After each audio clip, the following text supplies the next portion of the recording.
नमस्कार दोस्तों, आज हम पृथ्वी के विभिन्न कटिबंध यानी जोन के बारे में जानेंगे। तो चलिए झट से शुरू करते हैं दोस्तों।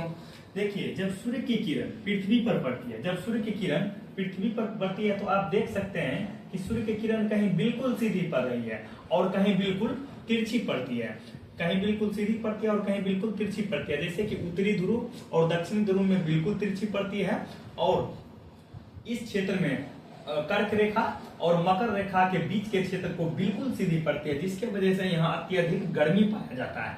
यानी 23.5 डिग्री कर्क रेखा से लेकर 23.5 डिग्री कर्क रेखा से लेकर 23.5 डिग्री मकर रेखा, 23.5 डिग्री कर्क रेखा से लेकर 23.5 डिग्री मकर रेखा के क्षेत्र, इस क्षेत्र को हम लोग उष्ण कटिबंध कहते हैं। उष्ण कटिबंध कहते हैं। उष्ण कटिबंध मतलब यहाँ सालों भर गर्मी पाया जाता है, क्योंकि सूर्य की प्रकाश बिल्कुल सीधी पड़ती है।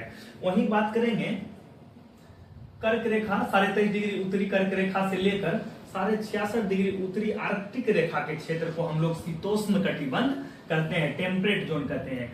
यहाँ दोस्तों शीतोष्ण कटिबंध में ठंडी गर्मी दोनों पाया जाता है, मौसम चेंज होते रहता है, इसीलिए हम लोग इसे शीतोष्ण कटिबंध कहते हैं। वहीं बात करते हैं 66.5 डिग्री उत्तरी आर्कटिक रेखा से लेकर उत्तरी ध्रुव के क्षेत्र को हम लोग शीत कटिबंध कहते हैं। शीत कटिबंध यहाँ सालों भर ठंडी पाई जाती है और यहाँ बर्फ जमे रहते हैं सालों भर।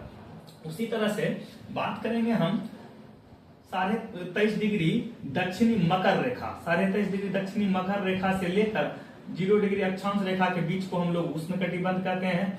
वहीं 23.5 डिग्री मकर रेखा से लेकर 66.5 डिग्री दक्षिणी आर्कटिक रेखा के क्षेत्र को शीतोष्ण कटिबंध कहते हैं, जहां ठंडा और गर्मी दोनों पाया जाता है। तथा 66.5 डिग्री आर्कटिक रेखा से लेकर दक्षिणी ध्रुव के क्षेत्र को हम लोग शीत कटिबंध कहते हैं, यानी यहाँ भी सालों भर बर्फ जमा रहता है। दोस्तों, कैसा लगा वीडियो? अगर आपको अच्छा लगा होगा तो हमारे study with Greece YouTube channel को आप सब्सक्राइब कर सकते हैं। धन्यवाद दोस्तों।